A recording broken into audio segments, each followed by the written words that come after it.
también aprovechen ese espacio, ya que pues es una gran persona y tiene un bagaje muy amplio en el tema, entonces que la aprovechen y le pregunten bastante, como siempre hacen, sobre las inquietudes que tengan. Entonces, pues, doy espacio a que Karencilla se presente acá formalmente y ya, el espacio es todo ella. Ya. Ay, muy bien. Hola, hola, buenos días para todos y todas. ¿Cómo estamos, chicos? Espero que muy bien. Un gusto estarlos acompañando el día de hoy en esta charla que seguramente va a ser súper, súper estimulante. Como siempre, pues un placer estar aquí en la escuela. Me habían invitado, creo que el año pasado, el semestre pasado, entonces pues maravilloso regresar. Así que pues muy contenta de poder compartir el día de hoy. Qué chévere si algunos pusieran una camarita para conocerlos un ratico, solamente para verlos un momentico y luego si los temas de internet no nos lo permiten, pues luego la quitamos, pero es como para verlos y sentirnos con un poco más de calor humano. Bueno, muy bien, entonces no sé, Dani, tú me cuentas cómo procedemos en materia metodológica para la sesión y ya, pues yo estoy súper, súper disponible. Listo, entonces, pues básicamente nos gustaría que nos cuentes sobre tu trabajo, específicamente sobre las investigaciones que has realizado. Sería chévere que habláramos básicamente lo que has trabajado en El Salvador, con las maras. También podrías, y me gustaría que hablaras sobre el papel que han tenido las mujeres dentro de las pandillas, el papel de liderazgo que han tenido allí, en la parte de Santander, que tú me habías comentado que habías trabajado. Y pues el cambio de la praxis, de la mentalidad de estos jóvenes y que han pasado de esa parte del, no sé si me ves, ojalá si me veas, de esa parte delincuencial al contribuir a su entorno y a sí mismos. Eso es lo que has visto reflejado. Y pues también si nos alcanza el tiempo, creería que sí. Eh, que veamos lo que trabajaste con Breaking Boulders en el barrio Egipto, también sería interesante que estos chicos lo sepan. Ya los hemos hablado más o menos de Breaking Borders, pero pues tú pues, de antemano pues ya eres más compenetrada con ellos que uno, ¿no? Eso sería básicamente. Y ya, y pues los chicos van interrumpiendo ahí, preguntando las cosas que les parezcan interesantes. Listo, súper. Bueno, muy bien. Entonces, en el plan que propone Dani, voy a referirme inicialmente a mi trabajo de investigación en Guatemala. Realmente fue en Guatemala.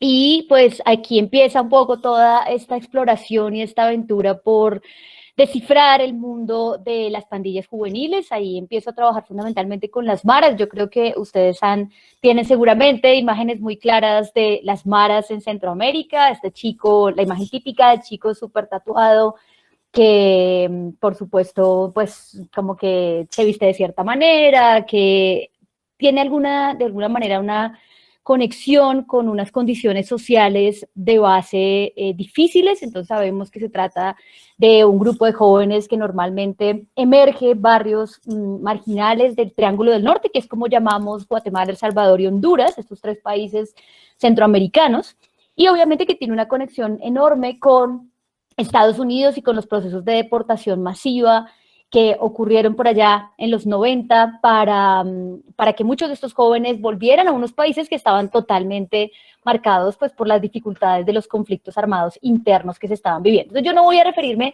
en exceso a esta realidad porque estoy segura que ustedes ya lo habrán visto películas, como que esa imagen del marero es muy recurrente. Quiero más bien conectar con unos elementos que tienen que ver con mi inserción allá, ¿no? Entonces, con los retos de poder investigar un fenómeno como este, además de cosas muy bonitas que pude descubrir en el camino. Entonces va a ser una cuestión más experiencial que conceptual frente a detalles de las maras que estoy segura que ustedes ya conocen mejor. Y aquí está pasando el señor de la chatarra, entonces permítanme que pase unos segundos porque está al frente mío y el ruido creo que es extremo. Esperen un segundo. Bueno, creo que ya... Bien, listo, ya pasó. Bien, entonces, chicos, básicamente yo llego a Guatemala luego de iniciar mi trabajo de investigación de maestría sobre las maras y fue pues una experiencia muy interesante porque yo no tenía muchas, digamos que conocimientos o habilidades en términos metodológicos, es decir, yo llegué y como que mi director de tesis me dijo como no, tienes que hacer trabajo de campo y toca y toca y toca que vayas y hables con ellos, en fin, y yo bueno, pero ¿cómo? Si ni siquiera tengo contacto, obviamente difícil tener un contacto con un marero desde Colombia, ¿no? Entonces yo, pero ¿qué voy a hacer? Así que quería iniciar mi conversación justamente con todos los retos de trabajar este fenómeno, ¿no? Más en la distancia, digamos, cuando yo empiezo a trabajarlo, pues es en Guatemala. Y en la distancia porque, pues bueno, mi director de tesis había trabajado como en Naciones Unidas y estas cosas y me dijo, bueno, yo te recomiendo con unos amigos, pero esos amigos obviamente pues no iban a tener contactos con las maras en los barrios, porque era gente que había trabajado con él en Naciones Unidas. Entonces, el primer reto de poder llegar a ellos, ¿no? Llegar a la voz de unos chicos que por la Oye, sociedad... Dime, dime, Nicolás. ¿Qué eran las maras ¿Cómo, Nicolás? como Perdón, que no tal? te escuché bien. ¿Qué eran las maras de lo que estás hablando? Que se me ¿Qué hace son? raro ese nombre.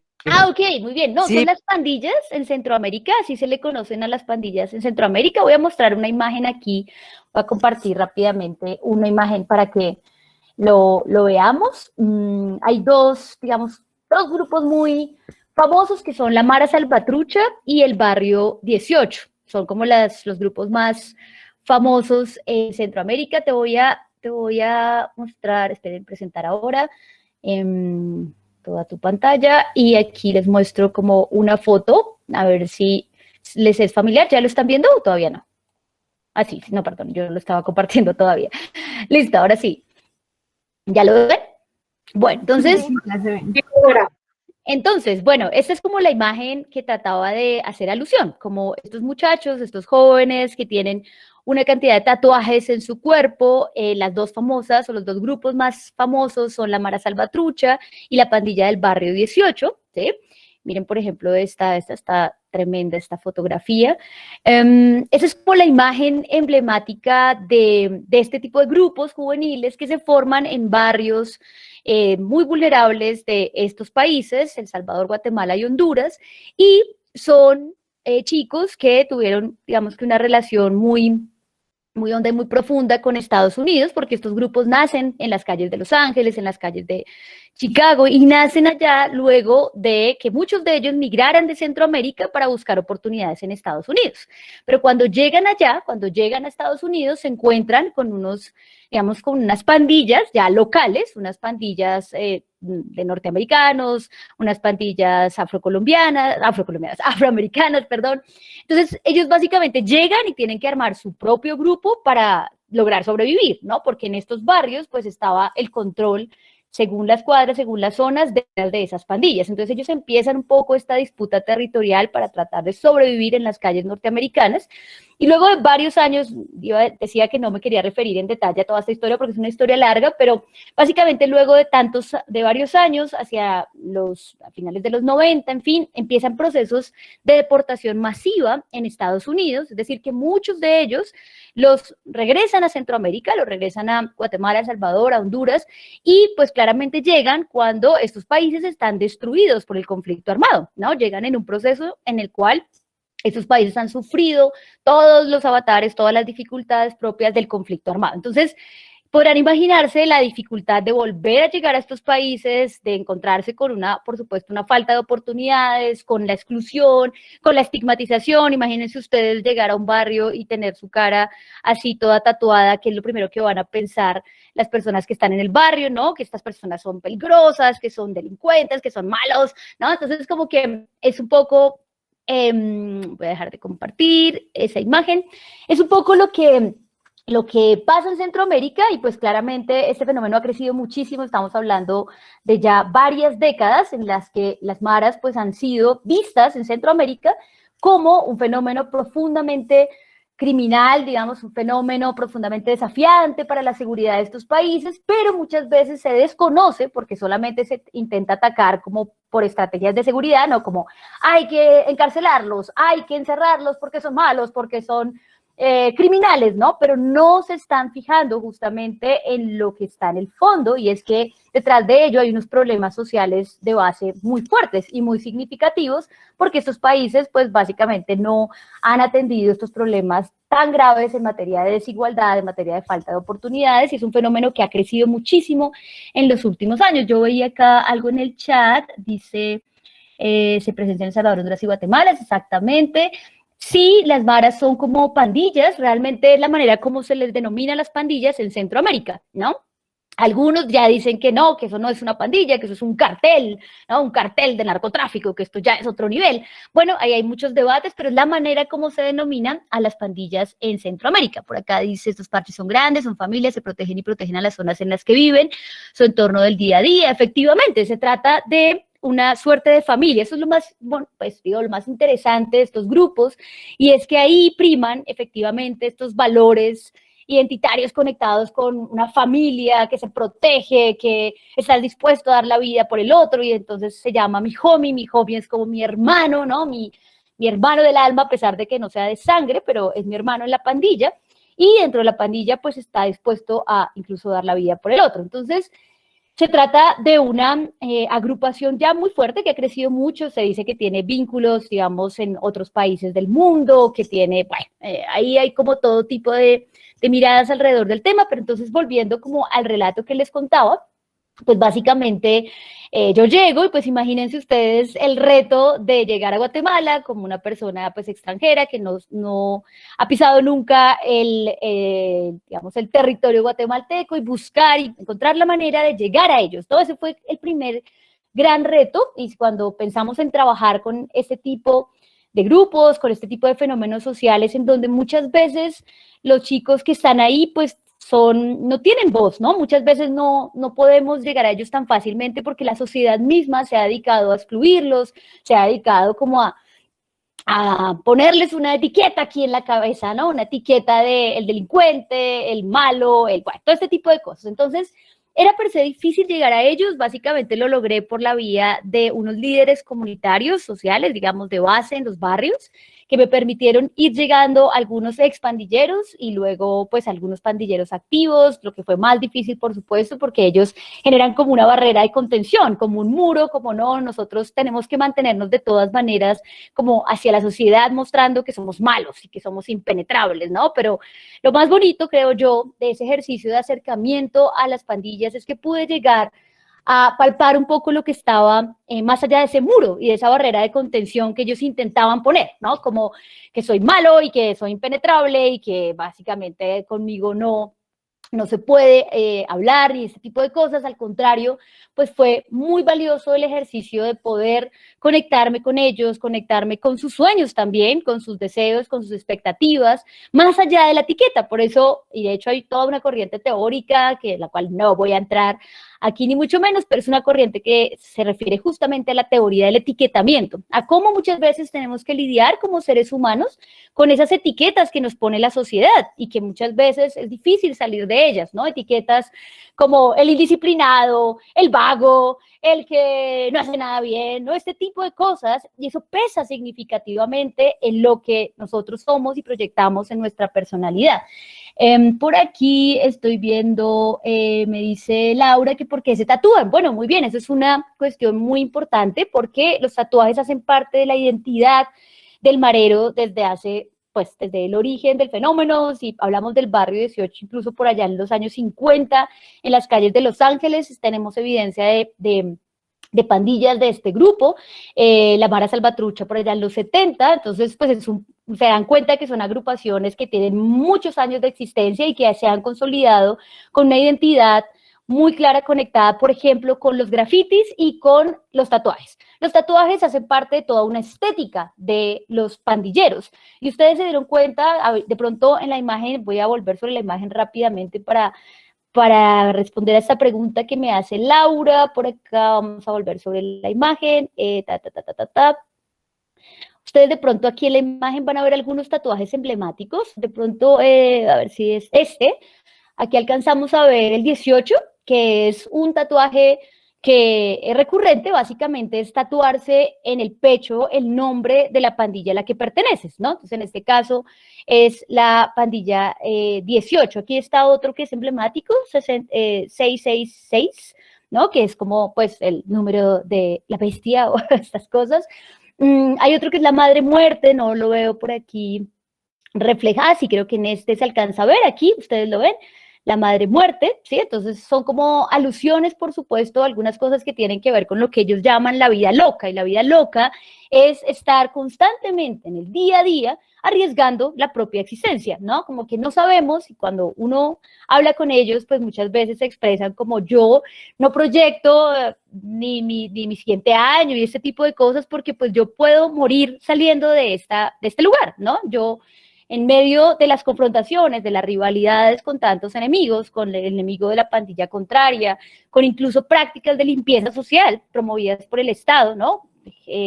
Una suerte de cuerpos de autodefensas o paramilitares que emprenden prácticas de limpieza social y que también ahí han terminado varios pandilleros. Entonces, los tatuajes muchas veces hacen alusión a la vida loca, ¿no? A la vida de la calle, a la vida de la pandilla, al nombre del par, pues de la pandilla en particular.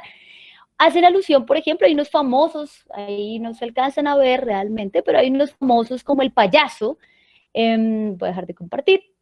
El payaso es un tatuaje significativo de la vida del marero porque representa un poco esa doble condición que les contaba al principio, como el payaso siempre está feliz, ¿no? De cara al mundo, como que el que tiene que entretener al mundo, pero al interior muchas veces está triste, se siente vacío, se siente solo, y es un poco la representación de la vida del pandillero, que quizás se muestra hacia afuera como el rudo, el fuerte, el que lo resiste todo, pero hacia adentro, pues tiene dolores muy profundos que pocos pueden percibir, ¿no? Entonces el payaso es otro tatuaje recurrente.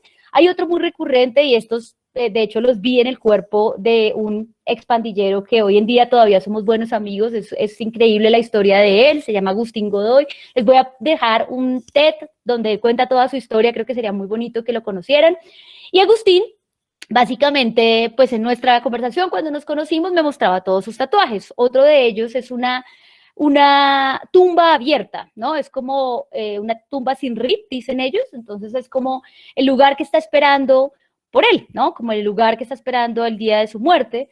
Hay otro emblemático famoso que son los 3 puntos. Algunos dicen que pues él mismo lo explicaba como los 3 lugares de la vida del pandillero. Entonces, la cárcel, el cementerio y el hospital, ¿no? Entonces, como que se refiere a los lugares más significativos en donde puede aparecer o estar el pandillero. Hay otros, y con este creo que termino mis ejemplos, que tienen que ver con homenajes hablan de las lágrimas, que pues se dice que son como muertos, que ellos o personas que han asesinado, o algunos que son más íntimos y que son un homenaje, por ejemplo, a homies caídos, como el que tenía Agustín en su pantorrilla. Es la representación de una tortura que le hicieron a un niño que él cuidaba en la pandilla. Realmente el niño entró como a los 7 años, 8 años a la pandilla, y él se volvió como su mentor, ¿no? Se volvió como su papá al final, entonces él se la pasaba con el niño todo el tiempo, en fin, y resulta que estos grupos de limpieza social que les cuento, pues cogieron al niño y lo torturaron de maneras muy horrorosas. Solo voy a decir una de las partes de la tortura porque es demasiado descarnado, pero le quitaron los ojos, entre otras muchas cosas que le hicieron al niño. Entonces, pues para Agustín fue muy chocante y fue muy doloroso el haber perdido como a su hijo dentro de la pandilla, así que él se hizo un tatuaje en honor al niño. Básicamente lo que hizo fue poner un árbol en donde el niño estaba amarrado como representando la tortura y al lado pues una tumba, la del niño, ¿no? Con el nombre, hay un apodo siempre, entonces el Crazy, bueno, en fin, cada uno tiene un apodo dentro de la pandilla. Entonces muchas veces también los tatuajes tienen la tumba, digamos, con el nombre, el apodo dentro de la pandilla. En fin, hay múltiples tatuajes, pero todos tienen un sentido y una significancia. Termino esta alusión con algo que me pareció muy interesante, y es que cuando yo fui a Guatemala, un par de días estuve con una chica norteamericana y con un camarógrafo colombiano. Ella estaba haciendo unas notas de prensa para el canal estatal chino. Yo la conocí aquí en Colombia en algún evento de algo, no me acuerdo, y ella me dijo como, ay, me gustaría mucho acompañarte a tu trabajo de campo, yo quisiera hacer unas notas para el canal, porque ya trabajaba en este medio de comunicación, así que nos fuimos. El camarógrafo tenía unos tatuajes, pues para nosotros en Colombia, pues es muy normal tener tatuajes, ¿no? Y no necesariamente todos tienen un significado, simplemente nos gustó y quisimos ponernos aquí un caballo, no sé. El punto es que el hombre tenía un montón de tatuajes en los brazos y hemos ido a una de las zonas, pues bien pesadas, digamos, de Ciudad de Guatemala, que es la zona 18, que hagan de cuenta, pues es como es tan emblemático en materia como de inseguridad, como todo lo que se habla de la Comuna 13 de Medellín, ¿no? A pesar de que muchas de esas cosas han cambiado, pero la zona 18 de Guatemala también está como súper marcada por eso. Entonces llegamos a la zona 18, el hombre va sacando la cámara y pues se quitó la chaqueta, él estaba lleno de tatuajes y los pandilleros que estaban ahí le dijeron, oiga, ¿y qué significan sus tatuajes? Y él como, no, pues me gustaron, están chéveres, ¿no? Me gustaron y me los puse. Y todos le respondieron como, uy, ¿usted sabía que a usted lo pueden matar aquí por eso? Usted no puede simplemente ponerse cualquier tatuaje porque le gustó y porque le pareció, sino que eso todo tiene un sentido y evoca algo, ¿no? Representa algo en la vida de la pandilla. Entonces, casi un insulto como ponerse algo que no significa nada, ¿no? Entonces, por eso hago todos estos ejemplos para decirles que los tatuajes son algo vital de la vida del pandillero. Voy a ver por aquí qué hay. Me dice que sí me dio miedo acercarme a ellos. Bueno, Nicolás, yo creo que hay dos cosas que puedo decir frente a ello. Primero, yo amo profundamente estudiar este tema y amo profundamente trabajar con los chicos que hacen parte de pandillas. Ahorita voy a ir, digamos, al caso colombiano, pero es algo que se volvió mi proyecto de vida. Entonces, cuando uno tiene un proyecto de vida conectado con ese tipo de temas que obviamente son difíciles, mucha gente dice como, no, usted ahí, toda chiquita, toda escuálida, como que qué miedo que le hagan algo. Y yo digo, no, pues al contrario, muchas veces ser chiquita, escuálida y así como que parecer que no represento ninguna amenaza ni nada de eso, para ellos ha sido muy importante porque ellos sienten que pueden entrar en conexión, en confianza, y hay algo muy importante, y es que yo me aproximo sin juicios, ¿no? Libre de prejuicios, libre de juicios, no me aproximo pensando como, ay, no, es que este me va a matar, este me va a hacer, no, o sea, yo, con todos los pandilleros que conocí en Guatemala, muchos estaban armados, casi todos estaban armados, por supuesto, incluso algunos con armas de fuego, que tenían el pantalón y que me mostraban como intencionalmente para ver si me amedrentaban o algo así, ¿no? Y yo creo que lo más bonito es que intenté acercarme libre de esos prejuicios, libre de esas cosas que podrían hacerlos pensar a ellos que quizá, pues no sé, yo no era una observadora como que genuinamente quería conocer sobre este mundo y quería trabajar por esto, sino que simplemente podía estar husmeando un poco en la vida de ellos y ya, y eso se iba a acabar ahí a la vuelta de que yo terminara mi trabajo de campo en Guatemala, ¿no? Entonces yo creo que lo más importante es la pasión, el amor por lo que uno hace, y yo amo esto, amo profundamente trabajar con estos chicos, amo entender más sobre este fenómeno, y yo creo que eso se me nota y creo que ellos lo sienten, y al final ni ellos ni yo nos sentimos con miedo de nada, porque hemos logrado entrar en un diálogo profundo a través de eso que yo les cuento, que es como ese otro corazón del pandillero, ¿no? El corazón de una persona como cualquiera de nosotros, que está libre de esas etiquetas, que es una persona que ama a su homie, es una persona que también tiene dolores, es una persona que merece ser escuchada y que muchas veces no se escucha sino por la vía de lo que hacen sus actos mediante las armas o mediante las riñas o mediante todo este tipo de cosas que están conectadas con la violencia dentro de la pandilla, ¿no? Entonces yo creo fielmente en que detrás de todas sus acciones hay algo que un autor colombiano al que amo, que se llama Carlos Mario Perea, denomina la protesta muda, es decir, detrás de ello hay una protesta muy fuerte que muchos no logramos escuchar, ¿no? No logramos ver porque están primero las etiquetas y los muros que nos distancian, y por eso siento que no he tenido miedo, he tenido, pues sí, mucha pasión y mucho respeto por el tema, creo que es diferente a tener miedo. ¿Por qué? Porque en Guatemala yo cometí muchas imprudencias, es decir, yo de verdad hubiera podido salir muy mal herida de esos procesos porque me metí sin mucha precaución y sin mucha como conciencia a veces guiada solamente por mi pasión. Y yo creo que con los años he tenido justamente mayores precauciones. ¿Por qué? Porque a pesar de que yo tenga toda esta pasión, todo este amor por el tema, pues no siempre me voy a encontrar con personas maravillosas que tienen la disposición de hablar conmigo y todo lo demás, sino que también hay amenazas a mi seguridad personal. Yo estoy entrando en barrios donde hay confrontaciones, estoy entrando en lugares en donde no todos pues simplemente tienen esa misma actitud que han tenido la mayoría, digamos, entonces tengo que tener cuidado. Les cuento que alguna vez pasó algo muy interesante, desafiante, aquí en Bucaramanga, y es que en uno de mis trabajos de campo yo me había quedado a encontrar con un ex pandillero. Bueno, ellos se siguen llamando pandilleros, les voy a contar esa historia. Y justo yo sin darme cuenta me había equivocado del sitio de encuentro y estaba parada sobre toda una frontera invisible. Obviamente, yo como observadora externa no tengo ni idea de cuáles son las fronteras invisibles, ¿no? Entonces yo llegué y yo toda inocente ahí parada esperándolo y estaba en la frontera invisible con el otro barrio que tienen confrontación. Entonces, cuando yo llego, el muchacho me dice como, córrase de ahí, Dios mío, la hubieran podido matar, usted qué hace ahí, quítese. Y yo súper inocente, ¿no? Como sin darme ni siquiera cuenta de lo que estaba pasando. Entonces, para que vean que claramente hay que tomar unas medidas de precaución, como por ejemplo, bueno, no entro al barrio sola, más bien espero que me recojan afuera, tomo ese tipo de medidas para evitar, por ejemplo, riesgos innecesarios, porque sabemos que obviamente se trata de un tema que no es necesariamente, eh, que bueno, no vaya a tener este tipo de desafíos en materia de seguridad. Entonces, por aquí veo ellos buscan protegerse, dice Diego, sí, de alguna manera encuentran en ellos una suerte de familia, un nuevo núcleo en donde ahí hay una protección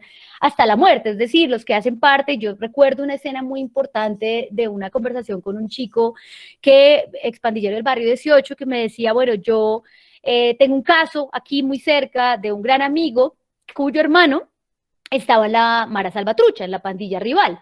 Y ellos eran hermanos de sangre, pero claramente cuando ingresaron a la pandilla, pues se volvieron enemigos por la rivalidad natural de estos dos grupos. Así que ellos terminaron asesinándose, o sea, eran hermanos de sangre, pero terminaron asesinándose porque ya, digamos, su afiliación estaba y su, digamos, lealtad estaba más bien hacia su pandilla. Entonces, pues, este tipo de casos extremos también los hemos visto, digamos, de llegar incluso a asesinar a tu propio hermano de sangre porque pertenece a un grupo contrario, el que no es el tuyo. Entonces, verdaderamente hay unos espacios de autoprotección muy fuertes, hay una familia, pero ahí tenemos que tener presente, chicos, que en los últimos años en Centroamérica, pues estos grupos también han ampliado sus portafolios delictivos. Eso es imposible de desconocer, no podemos simplemente ver a la pandilla como el grupo de familia, donde todos se protegen, se cuidan y ya está, sino que también las rivalidades, las luchas territoriales, el portafolio delictivo conectado, por ejemplo, con la extorsión. Estos chicos extorsionan, pues, digamos, a los conductores de bus que pasan por ciertas zonas del barrio. Para que pasen por ciertas zonas del barrio, tienen que pagar una suerte de impuesto. O, por ejemplo, en ciertas zonas, digamos, comerciales, entonces también como que hay unas rentas criminales asociadas a la extorsión. Entonces, no podemos desconocer, obviamente, también esa faceta criminal que tienen mucho más unos que otros. Por ejemplo, la Mara Salvatrucha, pues es más, tiene, digamos, es más famosa por esto que el barrio 18. Digamos que hay algunos líderes incluso de estos dos grupos que han intentado un proceso como de apuesta no violenta, que voy a referirme un poquito más adelante, pero eso no quiere decir que el grupo en su conjunto haya renunciado a esos portafolios delictivos, ¿no? Entonces tenemos que tener presente estas dos caras. Efectivamente se cuidan, son una familia, hay una identidad súper marcada alrededor del tatuaje, alrededor del graffiti, todas estas cosas, pero por supuesto también hay una cara conectada con la violencia y la criminalidad que en el caso centroamericano no podemos desconocer.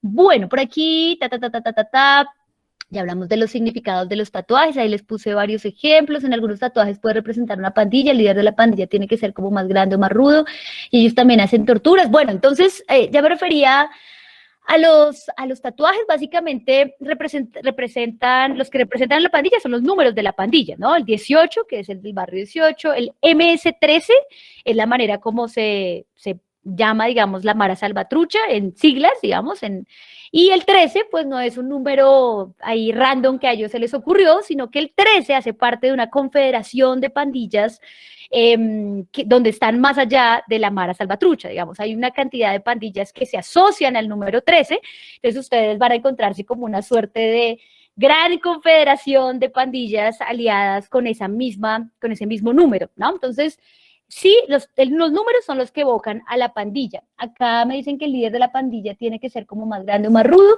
Realmente esto depende muchísimo, chicos, porque cada uno de aquí en Centroamérica vamos a tener más bien, es como lo que se llama clicas o células, ¿no? Entonces en Centroamérica tenemos esta gran pandilla, también hay otras como los sureños, los norteños, en fin, ahí hay un montón de pandillas, pero está la gran pandilla, digamos, la Mara Salvatrucha, y la Mara Salvatrucha va a tener una cantidad de células, ¿no? Que allá se llaman clicas, es decir que, por ejemplo, aquí con Dani podemos armar una clica, ¿cierto? Y con el grupo, todo el grupo podemos ser una clica, pero esta clica puede ser muy diferente a otra clica en otra parte de la ciudad. ¿Por qué? Porque depende mucho de, por ejemplo, las características del líder de esta clica. Este líder quizá, por ejemplo, está súper conectado con actividades de narcotráfico, no sé, o tiene unos aliados por allá de venta de armas, no sé.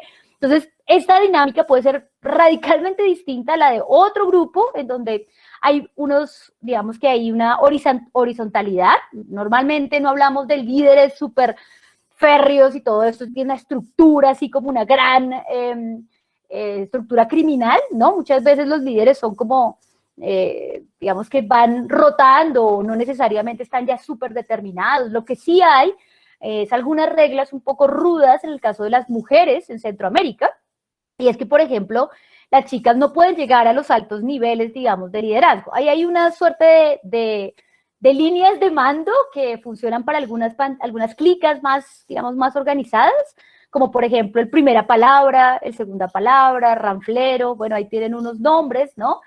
Y, por ejemplo, ranflero, que es como el más alto, tú no puedes, como mujer, nunca estar ocupando ese alto rango, digamos, ¿no? Puedes llegar a algunos rangos más bajos en el liderazgo, pero nunca al más alto. Y esto pues tiene mucho que ver, chicos, con que se trata de una organización profundamente machista, más que machista, es como de machos cabríos, ¿no? Donde parte de la identidad también es el mostrarse siempre rudo, siempre macho, ¿no? Entonces las mujeres como que entran un poco en oposición con esta lógica del macho extremo que intenta estar mostrándote siempre dentro de la pandilla. Entonces, ahí para decirles que cambian las posiciones de liderazgo, depende de cada célula, de cada clica, entonces pues esto es como, tiene diferentes rostros. Ellos también hacen torturas, no realmente, no hay como una documentación que dé cuenta de torturas que lleven a cabo las pandillas. Normalmente lo que hay son obviamente fuertes confrontaciones. Es decir que, claro, que confrontaciones que pueden terminar, por supuesto, en el homicidio, en la pérdida de la vida de quienes hacen parte de la confrontación, pero que las maras hayan sido caracterizadas, o sea, hayan sido reconocidas por hacer torturas, no es frecuente, pero sí los gobiernos intentan atribuirle también ese tipo de cosas, porque ¿qué es lo que ha pasado en Centroamérica, chicos? Que quizá ante como la impotencia de algunos gobiernos de ver que esto se desborda, crece, pues se han dedicado a hacer algo que se llama el llamado populismo punitivo, es decir, nosotros vendamos un discurso de estos son malos, hay que acabarlos, hay que matarlos, ojalá pongamos una bomba atómica, ¿no? Y se mueran todos, ese tipo de cosas, y la gente responde a ello, la gente siente que definitivamente, pues, esa es la fórmula, ¿no? Hay que acabarlos, hay que matarlos, hay que encarcelarlos, hay que encerrarlos, y eso es lo que vende en materia de atención al fenómeno, y no políticas más inclusivas, políticas de más oportunidades, o este tipo de lógicas, ¿no? Entonces, ahí hay una cuestión muy dual y muy complicada que hace que los gobiernos le atribuyan un montón de cosas más a las pandillas de las que realmente tienen. Nadie va a desconocer su portafolio delictivo, nadie va a desconocer las extorsiones, nadie va a desconocer los homicidios, en fin, pero a veces también se sobreestiman muchas cosas. Por ejemplo, que ellos son un gran cartel de trata de personas, por ejemplo, ¿no? O que ellos, ¿no? Hacen con órganos también, hacen como toda una serie de actividades criminales que no están o no han sido asociadas a la pandilla, pero los gobiernos intentan atribuirle más y más y más, porque digamos que vende en materia de este discurso, ¿no? De represión absoluta, y pues los oculta a ellos la responsabilidad de intervenir sobre esos factores sociales de base que necesariamente requieren una atención, ¿no? Entonces, normalmente las maras no tienen ese tipo de repertorio de acción, no hacen torturas, pero por ejemplo les cuento una cosa en Guatemala, por ahí alguien estaba levantando la mano y no dejé de ver la mano, por favor, Sí, no. yo, Dale, espérate, solo termino este ejemplo dale, rápido y sí, sí. ya voy. Y es que en Guatemala apareció un repertorio muy extraño, ¿no? Y era una cantidad de personas desmembradas, era la cabeza de una persona frente al Palacio Municipal o la alcaldía, no sé, el brazo por allá en el ministerio de no sé qué, el otro brazo en el otro ministerio, ¿no? Una pierna, o sea, una cosa así, donde habían varios cuerpos desmembrados y sus cabezas y sus partes estaban puestas sobre diferentes instituciones de gobierno. Y entonces, claro, cuando se indagó un poco sobre ello, pues muchos rápidamente dijeron, ah, las maras. Y todos, pues varias personas que han estudiado esto con más detalle, decían, eso no es un repertorio, eso no es una práctica, eso no es una forma de actuar de las maras, porque esto en el fondo tiene un gran tinte político, ¿sí? Aquí no es random como que yo pongo la cabeza de alguien allá en la alcaldía, ¿no? Y eso no significa nada. Claro que significa mucho y se nota que hay un tinte político en el fondo.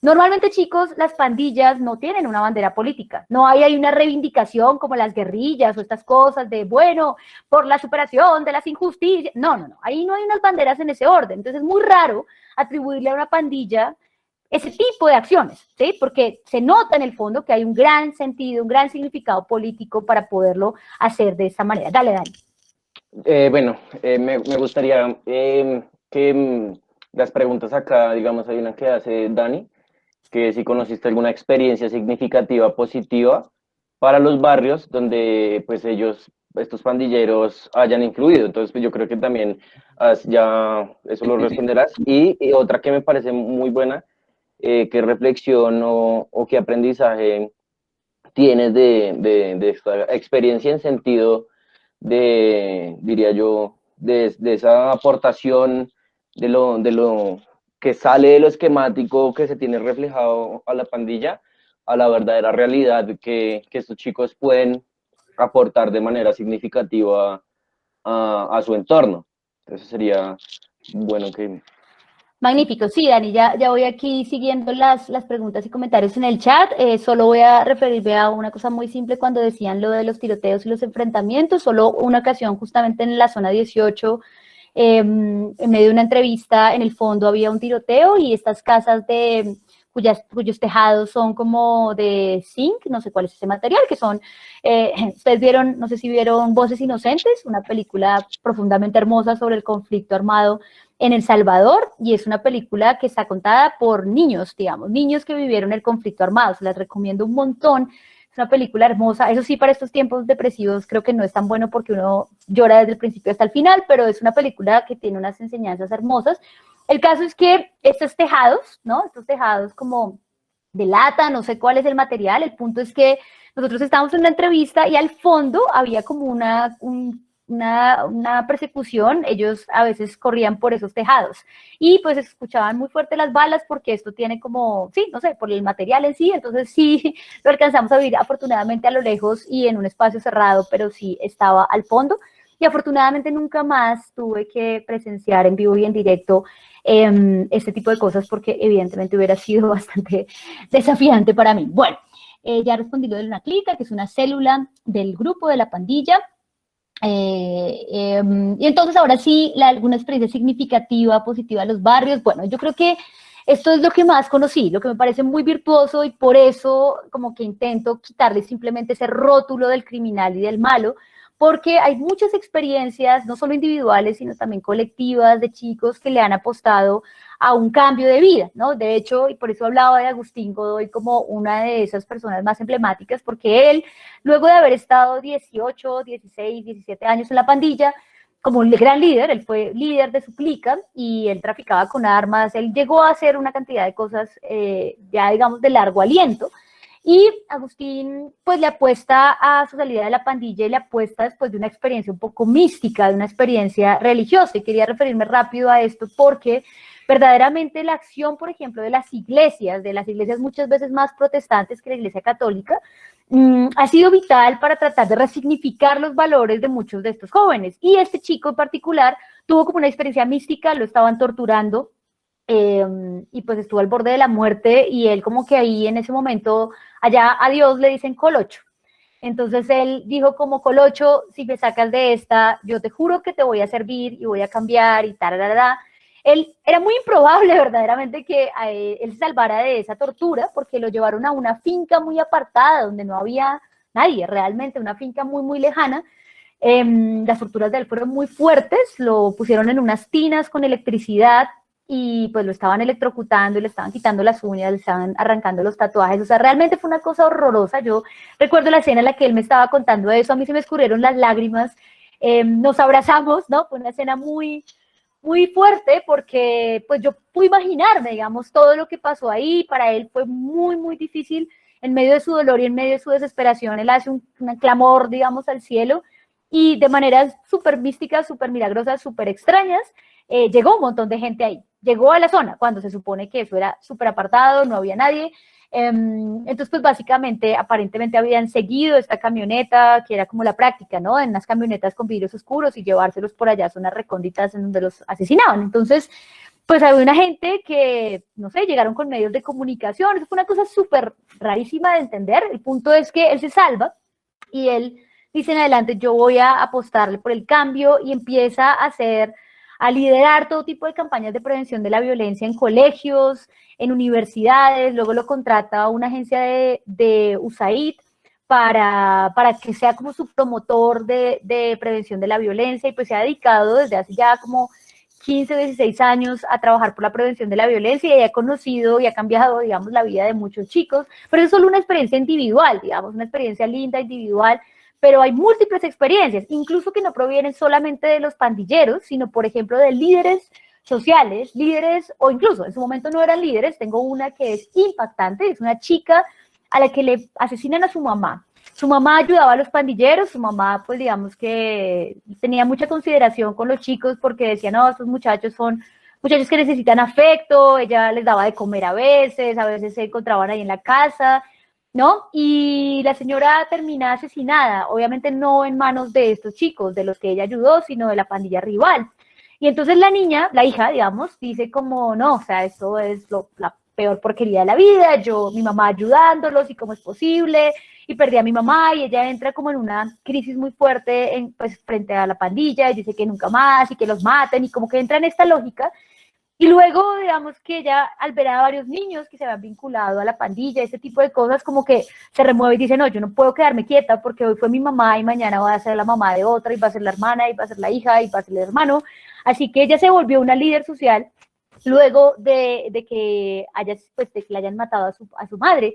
Y ella empezó a trabajar con pandilleros, con expandilleros. A través de ella conocí a uno de los pandilleros activos, que era muy rudo. Eso fue en una iglesia, nuestra conversación. Él llegó con su arma, todo el mundo estaba súper alterado porque me decía, mire ese tipo, cómo está entrando así, sin más, en la iglesia con la pistola ahí en el pantalón. Y yo como, no, tranquila, tranquila. Toda la gente de la iglesia estaba súper estresada. Y el punto es que pues el chico al final se abrió un montón, empezamos a hablar sobre muchas cosas de su vida íntima y fue muy bonito digamos, el espacio porque él se sintió en confianza, porque se sintió escuchado, porque no se sintió juzgado. Y esta chica trabaja con ellos hace muchísimo tiempo. Hay otra experiencia hermosísima que es la de Ciudad Peronia. Es una experiencia de una zona muy, muy afectada por las rivalidades de las pandillas, una zona también vulnerable de Guatemala, vulnerable. Y Ciudad Peronia tiene una experiencia lindísima y es un proceso de reconciliación entre dos líderes del barrio 18 y la Mara Salvatrucha. Ellos se reconcilian, hay una intermediación de la iglesia, ellos se reconcilian y después emprenden un proyecto colectivo conjunto, es decir, ellos dos se vuelven jefes de una venta como de huevos y otras cosas dentro del barrio y se vuelve como un micronegocio que crece con el tiempo. Entonces, es decir, hay múltiples experiencias muy poderosas de reconciliación, digamos, de antiguos rivales, enemigos dentro de pandillas contrarias, de líderes comunitarios que tienen ese tipo de experiencias vitales pero que deciden apostarle, o pues la que les cuento de Agustina, y para pues hacerles una larga historia corta, pero ahí hay algunas de las experiencias que conocí en el caso guatemalteco, y pues me puedo referir, si quieren, un rato también más en detalle al barrio Egipto, a Breaking Borders y a la iniciativa que están liderando varios chicos en un barrio que se llama Albania, en Bucaramanga.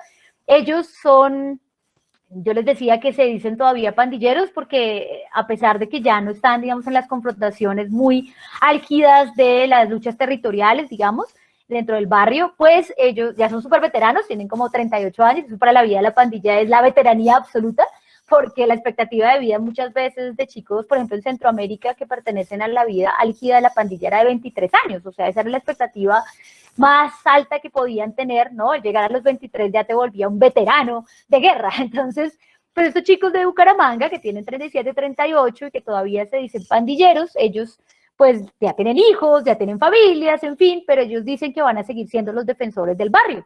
Y algunos todavía tenían un arma por ahí, entonces era un poquito difícil porque, claro, una apuesta no violenta, pero si se necesitaba el arma, pues bueno, la guardamos, ¿no? Entonces, ahí estaba como en la línea, en la delgada línea de aquí, de estar dentro del parche y estar fuera del parche haciendo uso de la violencia, pero ahorita tiene una apuesta muy bonita, muy poderosa de caminatas turísticas, donde queda este barrio, es en la comuna 14, en Morro Rico de Bucaramanga, y pues es una comuna que es literal un morro, ¿no? El morro. Entonces, pues, por supuesto que las vistas desde allá son interesantes. Ellos le apostaron a unas caminatas guiadas, al ecoturismo, tienen unas huertas comunitarias. Entonces, pues, es un proyecto muy bonito, muy poderoso, en el que se están moviendo como expandilleros y como líderes del barrio, porque ellos siguen sintiéndose defensores de su barrio y de su comunidad. Entonces, eso como para contarles algunas de las experiencias. Laura me dice, ¿qué reflexión aprendiste de esa experiencia? Bueno, no, yo creo que hay algo que yo puedo resumir frente a la reflexión, y es algo que una investigadora de la universidad denominó los dos corazones. Los dos corazones, ella hacía una investigación sobre esmeralderos, y ella tuvo la oportunidad de entrevistarse con un esmeraldero que hacía algunas actividades criminales dentro del grupo, ¿no? Él había asesinado a algunas personas, había utilizado o había tenido algunas prácticas de sicariato dentro del grupo, y a ella le permiten hablar con este chico. Él no quería hablar, entonces él se sienta en la peor de las actitudes, escurrido así en su mesa, pone una pistola encima de la mesa y dice, bueno, ¿qué quiere? ¿No? Como que quiere hablar. Y pues cuando pone la pistola, obviamente es como tratar de poner la ley y el orden a través del arma. Ella, muy avesada y muy experimentada, simplemente lo que hizo fue coger el arma y, no, le dijo como, ay, qué bonita su pistola, ¿la puedo ver? Pues claramente lo desarmó, ¿no? Él quedó como, ¿qué? ¿Cómo así? Que le dijo, bueno, está bien. Entonces, bueno, le cogió la pistola estaba toda engallada, como se dice, ¿no? Llena de esmeraldas en la culeta, con una virgen ahí en la culeta. Entonces ella empezó a entrar en la conversación por la vía de algo que era muy significativo en su vida, obviamente el arma. Empezaron a entrar en conexión, la conversación fue muy poderosa, y al final del encuentro llega algo muy lindo, y él le dice, como sabe qué, yo quisiera tener dos corazones, uno para mi trabajo, ¿no? Mi trabajo en el mundo de las esmeraldas y las vueltas y las cosas que yo tengo que hacer, y otro corazón para responder como padre de una niña de 4 años, ¿no? Y con mi familia, y yo amo a mi hija y todo lo que puedo darle a mi hija. Entonces, básicamente, él le dijo como ella, a partir de esa experiencia, desarrolló una perspectiva conectada con esto que llama los dos corazones, y es tratar de mirarse de nuevo ese segundo corazón de la vida normalmente del victimario, ¿no? De la vida del que aparentemente es malo y que solamente sirve para asesinar a otros y para robar y para amedrentar, ¿no? Esa no es, o esa es una imagen muy simplificada de quien hace parte de estos mundos, y por eso mi esfuerzo, y creo que mi reflexión es como quiero llegar siempre a ese segundo corazón y entender más allá de esa mirada ruda del fenómeno qué es lo que está en el fondo y cómo podemos intervenir en el fondo y cómo podemos llegar a cosas más poderosas que simplemente la represión, el encarcelamiento, el hacinamiento, ¿no? Eso no tiene ningún sentido, eso no nos va a resolver los problemas si no intervenimos sobre cosas mucho más profundas a nivel social, a nivel familiar, ¿sí? Y ahí creo que hay una cantidad de enseñanzas conectadas con el reto de llegar a ese segundo corazón. Yo podría resumir así como mi reflexión, obviamente hay muchas más, pero es mi reflexión frente a este esfuerzo de entender mucho más sobre este universo social. Bueno, acá me dicen que si llegaste a hablar con los jefes, llegué a hablar con jefes de clicas. Digamos que es muy difícil hablar de un único jefe. De hecho, los jefes del barrio 18 y de la Mara Salvatrucha están en la cárcel, y es una suerte de junta directiva, la rueda de los 8, bueno, es una suerte de junta directiva de muy veteranos que pues superan los 45, digo de nuevo veteranos pues para la vida de la pandilla, los 45 años, todos ellos están en la cárcel, Les voy a dejar también un video, le voy a compartir a Dani, un video de uno de los líderes que está en la cárcel y que tiene una apuesta un poco por la no violencia, una apuesta pues por la reinserción de los chicos a través de proyectos colectivos. Bueno, les voy a dejar esos videos para que vean también, pero los líderes están en la cárcel de máxima seguridad, y penetrar esos espacios fue muy difícil. Yo pedí por varios meses permisos para ingresar a la cárcel, pero pues fue prácticamente imposible, y más, digamos, tendría uno que quedarse por lo menos 1 o 2 años a ver si cualquier día tuvo suerte y listo, ya le respondieron y pudo entrar. Realmente muy difícil, así que pues bueno, ellos están allá en el universo impenetrable de estas cárceles de máxima seguridad. Bueno, por aquí, Dana, tienes una pregunta, dime. Eso iba a decir. Danita, si quieres, prende la cámara, que ya yo vi que la tenías prendida y la mano levantadita, y pues dilo. Dana. Mi pregunta es, pongamos un ejemplo, alguien de acá se vaya con un tatuaje, podemos allá le preguntan, unos de ellos le preguntan qué significado tiene, y él dice, no, es que me gustó. Ellos, vamos, lo torturan o le hacen algo o no. No, Dana, básicamente la experiencia que les contaba con el camarógrafo era que ellos le dijeron como tenga cuidado. O sea, aquí en Guatemala, aquí en Centroamérica, y cuando estamos hablando de pandillas, realmente los tatuajes siempre significan algo. Entonces, si usted está por ahí desprevenido en la calle, no los pandilleros, seguramente otros, ¿por qué? Porque de pronto, incluso otros, los de limpieza social, te pueden confundir con un pandillero, ¿no? Y de hecho, en algunas experiencias muy bonitas y muy poderosas, como algo que se llamó Desafío 10, Desafío 100, era un reality show con expandilleros, y la idea era reconciliarlos en el reality, ¿no? Como todo el mundo en televisión, viendo a los chicos, y estaban interactuando como un gran hermano, ¿no? Y ellos se reconciliaron, bueno, hicieron una apuesta no violenta, el que ganaba el reality ganaba como un proyecto productivo. Muchos de ellos le apostaron por una cuestión de zapatería, en fin. Algunos tenían pequeños tatuajes que se les veían todavía en el cuerpo, por ejemplo, aquí en esta parte del cuello, ¿no? De la nuca. Entonces, en medio de un día que el chico fue a comprar unos insumos para su zapatería y todo lo demás, le dispararon, lo mataron. Y básicamente fue por esa pequeña seña de tatuaje que se veía ahí en la parte de su cuello. Entonces, realmente para un externo no es que lo vayan a torturar, lo vayan a matar porque tú llevas un tatuaje, no sé, eres colombiana y llevas tu tatuaje acá de lo que sea que tú quisiste ponerte, sino que la historia que les conté era porque ellos trataban de llamar la atención de que uno normalmente allá pues no se pone un tatuaje sin ninguna razón de ser, digamos, porque me gustó ya, pues es difícil que uno encuentre ese tipo de motivaciones, sino que todo tiene un sentido, todo tiene un significado. ¿Listo? Bueno, entonces, por aquí veo que Laura también tiene una pregunta. Y yo me colo antes de que Laura haga la pregunta, Karencita. Dale. Me gustaría también que, pues, ya para ser más palpable para los chicos, hablemos de Breaking Borders, que en serio ese caso me parece fabuloso, cómo cambiaron todo el barrio, y me gustaría porque en sentido, nosotros hemos venido hablando con los chicos de cómo ellos van a poder contribuir sin ser pandilleros, porque no lo son, pero cómo ellos pueden contribuir a su comunidad, y pues eso es un ejemplo sustancial de cómo se cambió todo un barrio. Entonces no era... y yo diría que más el barrio, el nombre Egipto ya, me imagino que en unos años ya no va a ser decir Egipto, el barrio feo, sino Egipto, el lugar donde hay arte. Entonces, maravilloso. me gustaría.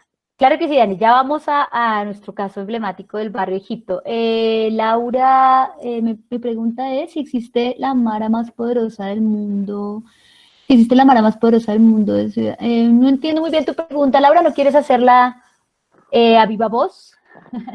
Sí, señora. O sea, mi pregunta es si existe, digamos, una mara más poderosa que todas. Ok, bueno, pues digamos que la Mara Salvatrucha es la que tiene como más... bueno, hay una cosa importante, ¿no? Y es que esta palabra Mara está asociada también a estos grupos que tuvieron esta historia con Estados Unidos, con el proceso de deportación, que nacen en estas calles de Los Ángeles, Chicago, en fin, porque, digamos, Esas en particular, los que tienen esta historia, esa trayectoria, los que vuelven deportados y vuelven y nace como el grupo en Centroamérica, a esos a los que le llamamos Mara, ¿no? Pero hay otros grupos más locales, de barrio, no sé qué, son como pandillas, muchos de ellos absorbidos por estas grandes maras, la salvatrucha, y la única que le decimos Mara es la Mara salvatrucha. El barrio 18 se siente súper ofendido si le decimos Mara, ¿no? Porque para ellos es como mezclarlos con este otro grupo que son sus enemigos. Entonces, digamos que quedémonos con la Mara Salvatrucha, es la que realmente podemos llamar la Mara Mara Mara. Las otras son pandillas que se autorreivindican, como por ejemplo la pandilla del barrio 18, los sureños, los norteños, en fin, y a esos no les decimos Mara, digamos, no le decimos Mara sureña, no, le decimos pandilla sureña, pandillas norteñas, en fin, porque hay un universo gigantesco de pandillas en la región que están conectadas además con Estados Unidos. Pero si dijéramos una de las más poderosas, quizá en materia de repertorios criminales, digamos, como en su apuesta de pronto a veces criminal, podríamos decir que la Mara Salvatrucha es una de las más significativas en la región, digamos. El barrio 18 ha tenido, digamos, unos vaivenes en donde uno podría decir, de hecho, Agustín, si lo conocieran, les diría como no, la Mara Salvatrucha siempre ha sido reconocida como que tiene más presencia criminal que cualquier otro de los grupos de la región. Entonces yo les diría que sería la Mara Salvatrucha, la que más podríamos catalogar como ello, particularmente en materia de portafolio delictivo. ¿Listo, Laura? Bueno, entonces, vamos entonces a Breaking Borders. Creo que ya ahí no hay más preguntas en el chat. Chao, Santiago, que te tienes que retirar. Bueno, muy bien, entonces, Breaking Borders. Básicamente, chicos, yo salgo, bueno, de Centroamérica, después de, obviamente, seguí muy en contacto con la región, con algunos líderes de allá, en fin, les contaba de Agustín, pero pues empiezo a trabajar más en el caso colombiano y empiezo a trabajar primero en Bucaramanga, porque ahí encontré protagonismos de mujeres dentro de las pandillas, quizá por esto de la mujer arrecha santanderiana que no se la deja de nadie y no sé qué más, entonces pues ahí empecé a encontrarme con perfiles de chicas súper agarridas, súper fuertes, que tenían, digamos, posiciones de liderazgo dentro de la pandilla. Y mi caso, digamos, de estudio en Bucaramanga ha estado asociado fundamentalmente a esos liderazgos femeninos. Y en el caso de Bogotá, pues, bueno, tuvimos la fortuna de conocer también hace unos años a Dani, con toda la experiencia en Suba, y luego en Breaking Borders en el barrio Egipto. Básicamente con ellos bueno, el líder que se llama Jaime, le dicen Calabazo, que por su sonrisa, en estos momentos no tenemos muy buenas noticias de cara a Jaime, no sé si algunos están enterados, pero desafortunadamente él fue implicado en un doble homicidio de una situación muy dramática que ocurrió en el barrio hace cerca de un mes y medio. Hace muchísimo tiempo no había confrontaciones de ningún orden en el barrio, ellos, les voy a explicar un poco la posición geográfica, es como ustedes quizá reconocen la iglesia, voy a poner una foto acá para que podamos ubicarnos un poquito en el barrio, y les explico un poco cómo está ubicado a ver si aquí puedo ver la iglesia, voy a mostrarles a Calabazo, esta foto está maravillosa, aquí, ya está compartiendo, listo. Aquí está, a ver, no está compartiendo, así ya, listo. Ahí está Calabazo, ¿ya lo ven? ¿Sí? Bueno, entonces él es el líder del proyecto. Aquí yo quería mostrarles, aquí creo que lo podemos ver con claridad. Aquí está la iglesia del barrio Egipto, ¿sí? Ahí está la Universidad del Externado, en el centro de la ciudad, todo esto queda en el centro. Si se dan cuenta, este es el barrio Egipto, digamos, aquí está la iglesia y toda esta zona es el barrio Egipto, ¿sí? Entonces aquí al lado de la iglesia, la 10ª, que es la calle en donde está ubicado este proyecto, es una calle así hacia arriba, al lado de la iglesia. Por acá está la 9ª, digamos, otra calle que aquí hay una frontera invisible, digamos, entre la 10ª y la 9ª, la 21ª, en fin, aquí hay unas calles aledañas en donde pues previamente había confrontación con otros parches, con otras pandillas de la zona. Aquí está también. Oye, ¿Cómo? oye, yo te tengo una pregunta. Dime. ¿Tú has conocido o has visto como una pandilla de maras acá en Colombia o has podido conocer o solamente allá en Uruguay? Esperen que esto quiero dejar de compartir. ¿Qué pasa? ¿Qué pasa? Ya, listo. En Guatemala, era en Centroamérica. Y aquí, claro, estaba refiriéndome a las pandillas en Bucaramanga, que son las que he estado estudiando ya hace como 4 años. Entonces ahí tengo varios grupos, los Carramanes, la pandilla de Albania, bueno, en fin, ahí hay muchos grupos que he estado estudiando en los últimos años. Y aquí en Bogotá me refería a una experiencia en Suba, una pandilla en Suba, y a Egipto, a esta de la cual estamos hablando, que se llamaba pues La Décima, y que hoy en día ellos todavía tienen ese nombre de La Décima como pandilleros, pero pues ya están en una apuesta no violenta. Entonces les mostraba esas fotos, ahí estaba Calabazo, y Calabazo pues ha sido el líder del proyecto, muy desafortunadamente con esa imagen que les mostré al lado de la iglesia. Entonces se sube, ahí está, ahí, esperen que aquí estaba justamente la esquina al lado de la iglesia en las imágenes, es esta, me dicen si ya la están viendo, ¿ya la están viendo? Ah, no, mentiras, es que no la había terminado de compartir, perdón, ahora sí creo que ya, ahora sí ya lo están viendo, sí. Listo, entonces, a ver acá, perfecto.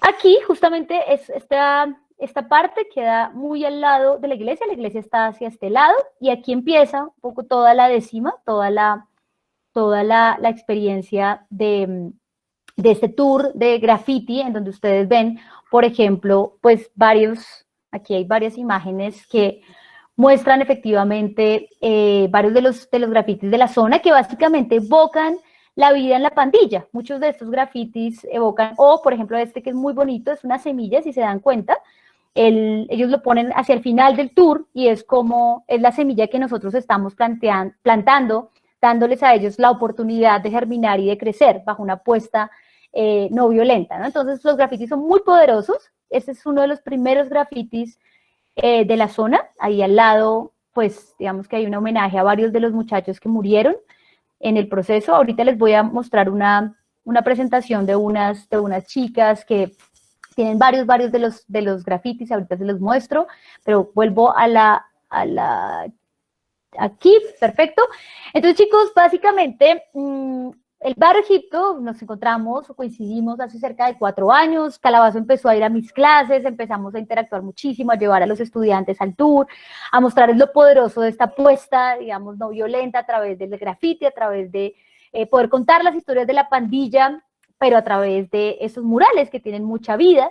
Y así, pues básicamente ha sido el proceso de aproximación al barrio, colaborando con varias cosas que ellos tienen, porque es una estrategia muy poderosa. Claro, inicialmente a través del turismo comunitario, que es como se llama, es decir, todos los grafitis que evocan la historia de la pandilla, pero además a través de huertas comunitarias, que ha sido algo recientemente desarrollado. Con la pandemia, obviamente, ellos tuvieron un bajonazo terrible de visitantes y pues estuvieron en una situación muy desafiante, muy difícil para poderse mantener. Entonces, trabajaron en unas huertas comunitarias, ahí tenían gallinas, ahí estaban poniendo además, pues tenían como varios cultivos y un lugar para avistamiento de aves, porque allá hay unas migraciones de aves exóticas que se posan sobre la montaña. Entonces es preciosísimo lo que uno puede llegar a ver en el barrio. Entonces, esa era como la apuesta, pero además ellos han tenido una cosa muy poderosa con niños, por ejemplo, y es como cine comunitario.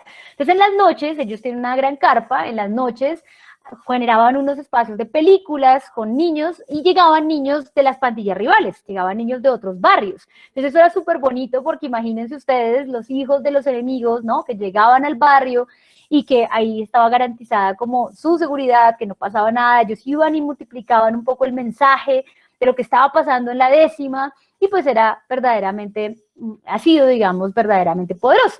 Luego, después de esas actividades de cine comunitario y por supuesto como crear toda una dinámica colectiva, pues Calabazo es el líder, pero también está Harold, están unas chicas, y es como apostarle a una oportunidad diferente, a una oportunidad, o más bien generar una oportunidad para muchos de estos chicos que están en situaciones de alta vulnerabilidad. Entonces, esa es como la oferta y la propuesta del barrio a través del arte. Ellos también están súper encarretados con el rap. Entonces uno llega y le cantan a uno un himno que han creado. Yo quiero compartirles unos videos, un video donde Calabazo, hoy, como les contaba, muy desafortunadamente privado de su libertad, lleva ya cerca de 1 mes y medio privado de su libertad en una estación de policía, le iban a trasladar a la cárcel Modelo. Esto ha sido una locura horrorosa porque pues hace 4 años que el proyecto empezó, jamás había habido digamos que un retroceso, porque pues bueno, se habían pactado las cosas y había como toda una apuesta, digamos, a través de con los otros grupos, con las otras pandillas rivales, de respetar toda la dinámica del barrio. De hecho, había un proceso de negociación que inició el año pasado con otra pandilla, la 21, en donde ellos van a extender el tour y quieren hacer las paces y romper esa frontera invisible. Es verdaderamente poderoso, ustedes no saben lo que significa romper una frontera invisible, o sea, ahí se construyen unas lógicas de rivalidad muy fuertes, y romper la frontera, pues verdaderamente era algo muy, muy, pues significativo. Así que se alcanzó a avanzar en ese proceso de negociación con estos otros barrios o con esas otras parches de otras cuadras. Había un pleno alto al fuego, digamos, ahí no había ningún tipo de confrontación. Es decir, desde que empezó Breaking Borders, pues no había ninguna amenaza de los actores que estaban más allá de la frontera invisible. Es decir, todos respetaron el proceso y ya, digamos que hubo una apuesta de cambio y todos los demás lo respetaron. Pero claramente si yo, por ejemplo, soy de la 10ª y me paso la frontera invisible y me meto al otro barrio, pues allá yo ya no tengo seguridad de nada, ¿no? Porque pues allá yo ya estoy en el territorio de ellos. Entonces lo que pasó fue un proceso de negociación para que se extendiera el tour y para que con otras pandillas antes rivales, pues se pudiera hacer un proceso, digamos, negociado, juicioso, articulado, en donde todos se unieran en esta misma iniciativa. Se avanzó con los otros parches. El único con el que siempre se ha mantenido una rivalidad muy compleja o pues más compleja que con los demás, es la 9ª, y de ahí emergió el problema del cual les cuento. Unos chicos del barrio de Calabazo asesinaron a 2 de ese grupo, y pues esta gente, lo que pasó fue que inculparon de inmediato a los líderes del proyecto, inculparon de inmediato a Calabazo y a Harold, que son pues los líderes más significativos. Así que pues desde entonces, estamos hablando de cerca de 1 mes y medio, Calabazo está privado de su libertad, muy desafortunadamente en este momento sin su libertad. Eso ha sido verdaderamente un gran dolor existencial para todas las personas que apoyamos esta causa.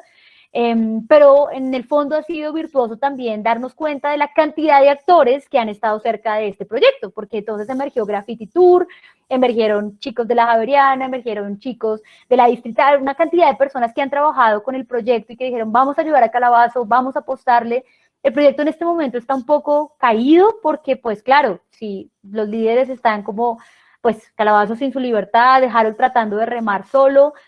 Así que ha sido muy difícil, y esto se los cuento para que vean que es una apuesta que lleva 4 años en un repunte impresionante, que no había tenido ningún bajonazo, que hay digamos, hay un reconocimiento muy fuerte sobre esta apuesta a nivel nacional. Ustedes pueden buscar Breaking Borders, se van a encontrar con una cantidad de noticias, videos, les voy a compartir varios de esas cosas, varios de esos materiales. Y eso ha sido muy difícil, muy doloroso, pero les cuento todo esto para dar cuenta de los retos también de este tipo de apuestas no violentas, chicos. Es una apuesta que ya llevaba más de 4 años, muy poderosa, que ha tenido, mejor dicho, todo el reconocimiento del mundo, pero que hoy estamos un poco en este momento tan difícil, tan problemático, que yo espero que podamos salir muy pronto. Logramos el acompañamiento de 2 fundaciones, de 2 organizaciones que están ayudándonos para tratar de sacar a Calabazo de la cárcel. Y bueno, confiamos en que finalmente podamos hacer como un gran festival para celebrar, porque el año pasado, finales del año pasado, hicimos un festival con varios proyectos productivos dentro del barrio. Resulta que emergieron muchas cosas conectadas con una fundación, por ejemplo, que se llama La Buena Semilla, y ellos tienen cosas con madera también, tienen un pequeño taller de madera, donde hay chicos privados de la libertad que tienen como, digamos, domiciliaria, y ellos hacen varias cosas con madera, sillas, en fin, lo que a ustedes se les ocurra lo hacen, y también un taller de tejido con madres y pues señoras del barrio. Entonces, ustedes se dan cuenta que es un proceso de transformación colectivo, que ahí hay una cantidad de cosas operando, no solo en cabeza de 2 personas, sino también de varias organizaciones que están sumadas allí. Entonces, por aquí yo quería ver si dice cuándo integrantes de las pandillas deciden retirarse. Ah, bueno, aquí todavía había preguntas de las pandillas en general, creo. No sé si hay preguntas sobre Breaking Borders. Quiero mostrarles un par de fotografías y unos videos. ¿Cuándo los integrantes de las pandillas deciden retirarse? Ellos deben pagar sus crímenes en la cárcel o algo así. Bueno, Natalia, cuando, en términos generales, en particular, hablando sobre las maras y sobre las pandillas en Centroamérica, si tú te quieres retirar, hay como 2 consignas. Si te quieres retirar, muchas veces dicen como no, no puedes, esto es como para la vida, es una apuesta para toda la vida, entonces si sales, sales muerto. Eso es como la premisa, pero eso no es tan así, eso no es tan cierto. ¿Por qué? Porque Agustín, como les digo, y varios líderes que han salido, básicamente salieron con un compromiso férreo de silencio absoluto por las cosas más delicadas de la pandilla, es decir, pues yo si salgo y le apuesto a algo no violento, no es que mañana voy a armar mi propio parche, mi propio grupo y me dedico por allá a hacer mis vueltas, no. O sea, si yo salgo y tengo una apuesta decidida por la no violencia, por la no criminalidad, pues mi vida entera es un ejemplo de ello y ellos te van a respetar la vida sin ningún problema, ¿no? Entonces aquí lo que vale es una apuesta decidida por decir no más, me salgo y ya, y guardo silencio, no voy a revelar cosas muy profundas, digamos, muy delicadas de la organización y ya, no voy a hacer mi vida por una apuesta no violenta y sales y tenemos todos los casos del mundo de salida de pandilleros vivos bajo esta premisa. Entonces, para desvirtuar un poco eso de que si quieres salir, pues sales muerto porque no hay ninguna posibilidad, no, eso no es lo que suele pasar. Aquí dice, y los papás no los regañaban por ir. Mariana, ¿a qué parte te refieres de esa? Porque yo he hablado un montón de cosas y ya no sé en qué parte Cuando los niños iban al foro de cine de los otros barrios. Ah, ok, no, curiosamente no, porque los otros barrios reconocían que ahí estaban pasando cosas chéveres y que los niños pues tenían la oportunidad de socializar con otros niños y que tenían la posibilidad de compartir con algo muy sano, digamos, los papás de los otros barrios pues en la mayoría de las ocasiones, un papá que ha pertenecido a la vida de la pandilla y que ha estado implicado en actividades criminales, pues no va a querer de entrada como mi hijo, te quiero heredar esta vida, ¿no? Y entonces quiero que sigas mis pasos y que seas como yo. No, pues ellos estaban preocupados por que los niños recibieran también otro tipo de oportunidades, otro tipo de posibilidades. En el barrio pues no iban a tener una pantalla grande para ver una película al aire libre, entonces para ellos era como qué bueno y qué chévere que los niños vayan, así que pues eso fue muy bonito porque hacía parte de la estrategia de reconciliación, digamos, de que aquí pasan cosas chéveres y que en los otros barrios pues están reconociendo eso y permiten entonces que los niños vayan sin ningún problema. Laura dice que sería súper ir, sí, sería maravilloso que pudiéramos ir.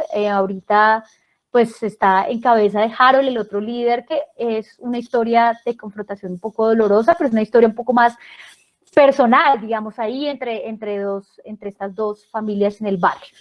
Bueno, entonces tenemos más preguntas. Yo quiero compartirles acá, esperen que voy a activar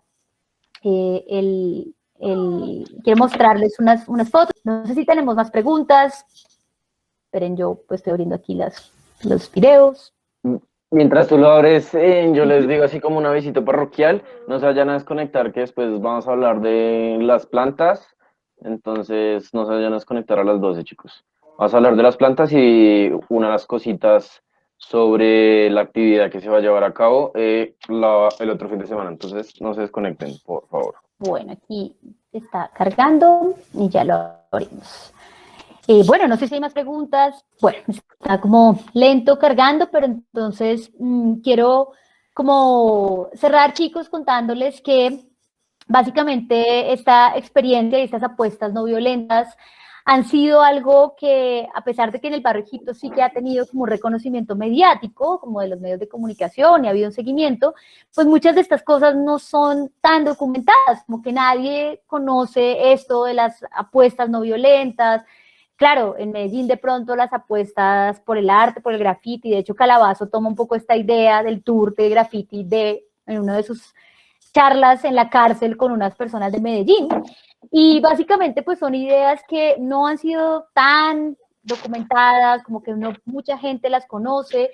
Y eso es un poco dramático porque básicamente estamos de nuevo hablando solo de los daños, afectaciones a la seguridad de este tipo de grupos, pero no hablamos de sus apuestas en otra vía, en otra dirección y lo poderosas que pueden llegar a ser. Entonces, pues mi invitación, chicos, es que veamos siempre de nuevo, les hice una primera invitación frente al segundo corazón, pero veamos también lo que está más allá de lo que aparentemente los medios de comunicación nos muestran y lo que está todo el tiempo ahí en nuestros ojos, porque realmente este tipo de fenómenos evocan muchas más cosas que están en el fondo y que revelan apuestas muy poderosas de chicos que a pesar de las circunstancias más dramáticas, pues realmente apuestan por otra vida, digamos, ¿no? Entonces, hay algo importante que rodea el mundo de la pandilla y es que muchas de las pandillas emergen en condiciones sociales muy difíciles, ¿no? De chicos que no han tenido oportunidades, de chicos que han desertado en la escuela, de chicos que tienen, donde está presente el maltrato familiar, ese tipo de lógicas todas cruzadas, en donde realmente las apuestas no violentas pues son como algo de aplaudir precisamente ante entornos muy, muy difíciles. Entonces yo los invito a que puedan explorar eso. Yo les voy a dejar unos videos, unos materiales, el TEP de Agustín, que me parece muy bonito también, para que conozcan también ese otro lado de la pandilla, de las pandillas, que no son el lado simplemente criminal, el lado delictivo, sino que detrás hay unos rostros reales que tienen unas historias muy interesantes. Entonces esa era como mi invitación de cierre, y esta cosa yo no sé por qué no quiere abrir, o sea, como que no quiere. O sea, Ah, sí, dice, tengo una pregunta para que ese tour de graffiti se viera. ¿Cuánto tiempo duraron como hablando las pandillas y eso para que pudieran hacer esto mismo y empezar a cambiar el estereotipo del barrio Egipto? Bueno, pues el proyecto inicia oficialmente hace 4 años. Entiendo, y esa es una muy buena pregunta que nunca le he hecho a Calabazo, ¿cuánto tiempo llevó en la negociación? Pero ¿qué pasa? Digamos que hay algo importante, chicos, y es que ellos le apuestan a este proceso, pero es que igual está entre sus linderos, entre su territorio. Entonces, de una u otra manera, pues los otros barrios no tenían de todas maneras por qué entrar, ¿me hago entender? Es decir, si ellos hicieran esto, pero esto implicara atravesar las fronteras invisibles, hubiera sido mucho más complicado, ¿no? Porque estarían entrando a otros territorios que no son los propios. Pero como no pasó, o sea, ellos están haciendo esta experiencia dentro de su barrio, dentro de su territorio. Entonces, de una u otra manera, no era grave, digamos, para los otros parches, porque, como les decía en el caso centroamericano, si tú haces una apuesta decidida por parar, por la no violencia, para las vueltas, todo esto, los otros lo van a respetar, ¿sí? Entonces, básicamente es lo que pasa, que ellos organizan todo el tema desde que Calabazo estaba en la cárcel, ¿no? Empiezan a proyectar la idea, y lo desarrollan en su territorio. Por eso no fue tan complicado el proceso. Ahora, lo que sí es como desafiante es que claramente con esos enemigos que les cuento de arriba, de la novena, pues ahí había una confrontación seria que ellos también entre cualquier pequeña cosa, o sea, si había no sé, ponían un ápice del pie en su territorio, pues ahí se armaba, ¿sí? O sea, por eso es que con ellos en particular mantenían mucha cautela porque no podían de ninguna manera romper el lindero y romper la frontera ni nada por el estilo. Mientras que con los otros, pues hubo un proceso más fluido, como les cuento, incluso de negociación hoy en día, para extender el tour a esos territorios. Y ellos están interesados también en eso. Entonces, vean que es desafiante, claro, porque los antiguos enemigos no es que se acabaron de la noche a la mañana y ya se fueron, pero hay como una suerte de reglas que se pactan, ¿no? Entonces, como, hagámonos pasitos, yo no me voy a meter con usted, yo no me voy a meter en vueltas criminales, yo nada de eso, entonces pues también me respeta mi apuesta, y así ha sido, digamos que se la han respetado sin ningún problema. Esto es difícil, digamos, no es que los enemigos desaparecieron de la noche a la mañana y se acabó, sino que pueden haber relaciones más fluidas con algunos, como por ejemplo estos que quieren extender el tour hacia su propio territorio, pero con estos otros hay unas confrontaciones incluso personales por acciones muy concretas que hacen más difícil, digamos, la presencia en el bar. Y Johan, sí tienen frontera invisible con todos, Johan, con todos los barrios donde habían otros parches, con todos tienen fronteras invisibles. O sea, hay linderos del barrio, hasta cierto punto, hasta ahí pueden llegar, con todos, pero con los otros están rompiendo la frontera, ¿sí? Con la 21, con ellos están rompiéndola, y pues por eso es que quieren llevar el tour hacia allá. pero pues con estos que les cuento, la novena, pues sí ha sido más complicado. Es desafiante, pero ahí vamos con el proyecto y pues súper bienvenidos todos si quieren apoyarlo también, ir al barrio, de todas maneras están haciendo un par de tours e incluso podemos pensar en el futuro de pronto en tours virtuales por ahora con esta situación también de la pandemia. Entonces, pues muy, muy interesante. Por acá veo que había unas, ¿cómo saber dónde hay fronteras invisibles, Laura? Eso es un gran reto justamente para el observador externo. Como les contaba en mi ejemplo, yo estaba en una frontera invisible y no tenía ni idea y me pudo haber pasado algo, ¿no? ¿Por qué? Porque ninguno lo sabe, es decir, solo ellos. Solo ellos pueden determinar, listo, hasta aquí va. De hecho, en el barrio Egipto, pues nos lo explican cuando vamos en el tour. Nos dicen, hasta aquí va la frontera, acá no se puede pasar, en fin. Pero si no estás en un escenario como ese de tour, difícilmente tú puedes reconocer hasta dónde van las fronteras. Por algo, justamente ellos lo llaman invisible, pero es algo que construyen al interior y que solo ellos pueden reconocer. El observador externo difícilmente puede saberlo, a no ser que te lo expliquen y te lo digan, ¿no? Bueno, no sé, Dani, si creo que ya no hay más preguntas en el chat, no sé si... Sí, bueno, hay una, pero le tenemos que ir dando cierre para darle explicación a los chicos del... Es que nosotros tenemos una huerta, así virtual, entonces tenemos que darles unas indicaciones sobre la huerta. Y por eso vino Súper. Daniel acá a interrumpir. Sí, y de antemano decirte que muchas gracias, que siempre es grato compartir un espacio contigo y aprender de tu trabajo y de lo que has logrado. Entonces, básicamente eso es importante de alguien que ha ido al territorio pues como decimos nosotros, se ha dado la pela de viajar pues de poner su vida en riesgo en pro lo que le gusta y de esa pasión que se te nota y que se te ve frente a estos temas que pues, tanto te enamoran. Entonces, pues, muchísimas gracias por tu tiempo y espero que pues a los chicos también les haya gustado esto y que lo hayan aprovechado, que es lo importante. No, querido Dani, muchísimas gracias a ustedes por la invitación. De verdad que un gusto siempre compartir y espero también que hayan encontrado estimulante la conversación y ojalá nos volvamos a encontrar pronto. Muchas gracias por la invitación. No, en serio que sí, enamorado de tu trabajo. Sabes que me encanta. Bueno, queridos, estos los dejo para que hablen de su huerta. Un abrazo y muchísimas gracias. Éxitos con todos los proyectos. Gracias, Karen. Gracias con Bien. usted por explicarnos. Gracias, Nicolás, un gusto. Gracias por el tema. Qué lindos. Muchas gracias a ustedes por escuchar. Un abrazo. Gracias, Grancita. Bueno, chicos, ya le doy Bueno, sí, pie Daniel. a Dani, ya le doy el inicio a Dani para que empiece con la huerta. Todas las duditas que tenían sobre la huerta, entonces ahí las sacan. Y después no se desconecten porque Cristian el Negro tiene avisos parroquiales y me está mirando con odio porque sé que tiene los avisos parroquiales. Y ya. No, es un poco más eso, Carlitos, Dani. Entonces, bueno, ¿cómo están, chicos, chicas? Eh, pues básicamente creo que ya aproximadamente dentro de 15 días empezamos nuestra huerta. Esperamos que las semillas estén avanzadas. Creo que Cristian va a proyectar unos videos que el profesor Julián por ahí nos dejó para que nos pueda dar mayor claridad. Entonces, si quiere, Cris, los vas preparando. Y contarles que ya estuvimos en un recorrido barrial aquí en algunos sectores de Usme, donde vamos a plantear la huerta. Este año tenemos pensado 3 huertas, hacerlas en Usme, y empezaremos con la primera en el barrio Valles de Cafán. Espero que algunos conozcan, si no, pues no es muy lejos. De todos modos, lo ideal es que hagamos en un encuentro allí y llevemos nosotros todas nuestras semillas y podamos hacer en una gran jornada digamos, la apertura de nuestra primera huerta como escuela política aquí en Usme. Entonces eso es lo primero.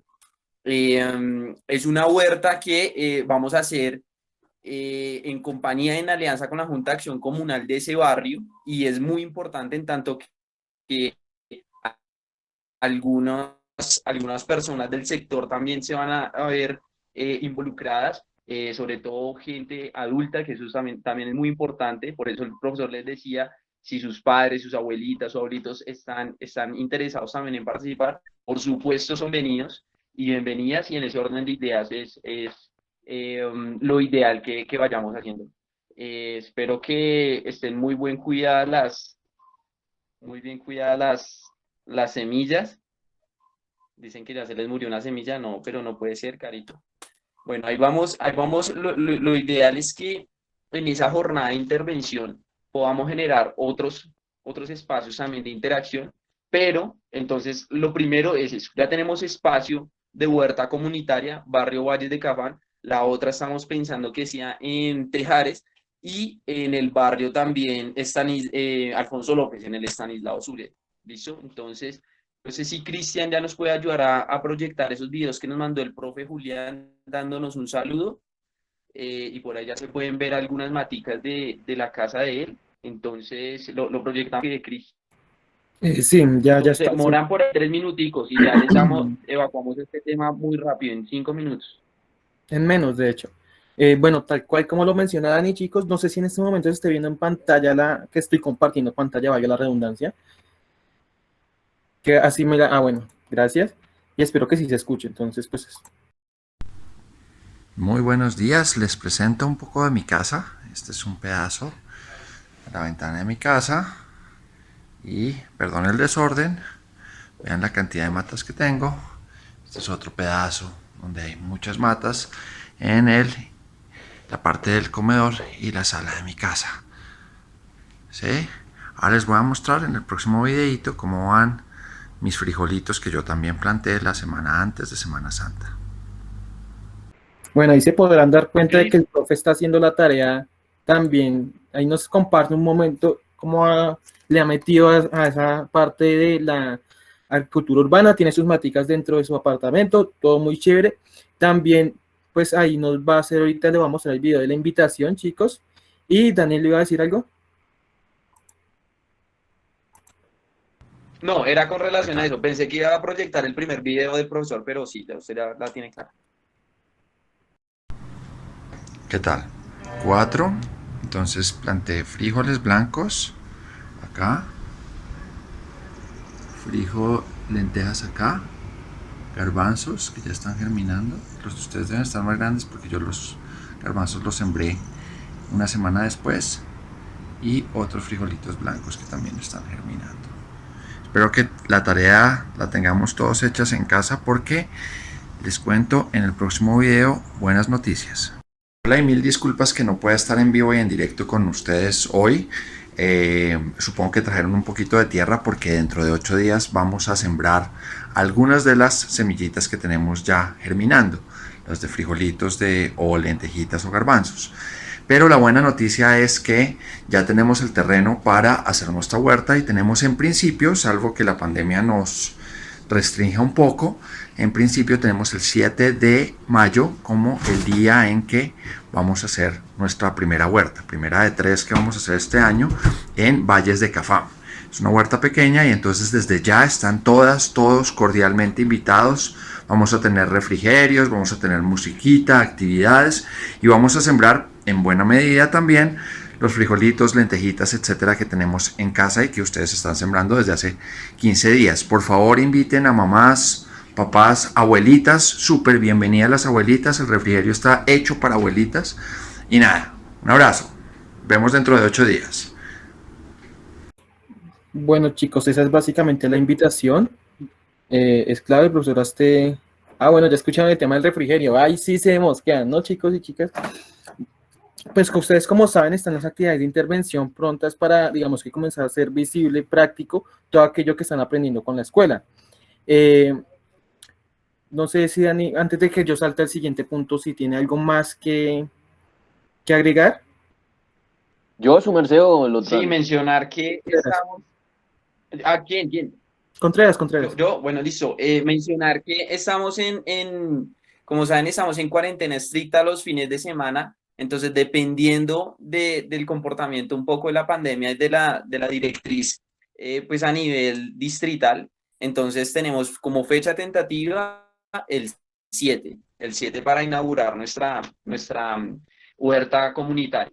Eventualmente estamos preparando presupuesto y demás para realizar esa actividad y les estaremos informando en los grupos. Entonces, por favor, muy atentos a la información que vayamos arrojando allí. y en dado caso que un poco se puedan flexibilizar las restricciones estrictas, podremos cambiar o no nuestra fecha del 7 para hacer apertura de huerta. Eso sería con base a eso, Cris.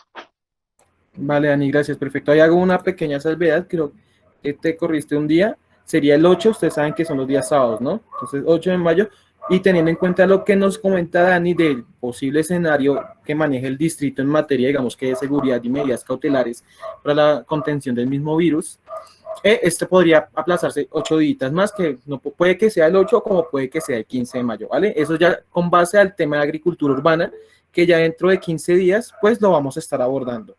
¿Vale, Johan? Bueno, me puedo hablar un momentico. Cristian o Daniel, o el otro Daniel, tengo una pregunta, digamos, para ese día, nosotros como, ¿cómo lo digo?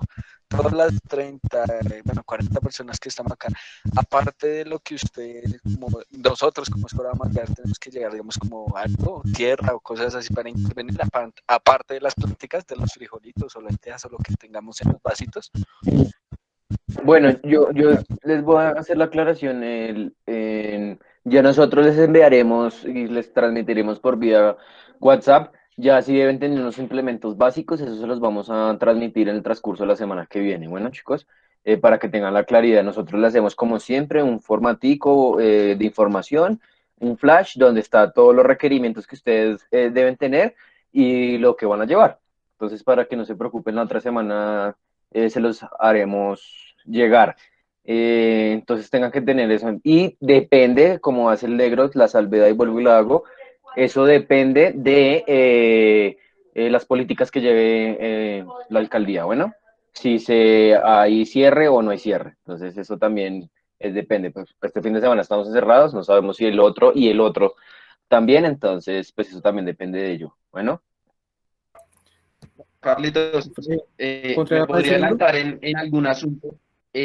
Podría ser con relación a de pronto si tenemos herramientas, sobre todo herramientas que podamos llevar el día de. Entonces, si de pronto alguien tiene por allá guardado, yo que sé, una pica, una pala que la pueda prestar para la jornada, esos son, por ejemplo, herramientas que nos serían muy útiles a la hora de ir el 8, el 7 o el 15 a hacer nuestra huerta.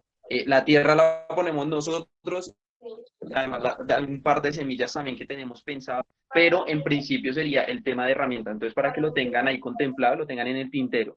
Y quería mencionar, no sé si Cristian podemos proyectar algunas de las imágenes de las fotos que tomamos la vez pasada, de más o menos qué tan grande va a ser la huerta, o lo podemos dejar para después y vamos cerrando.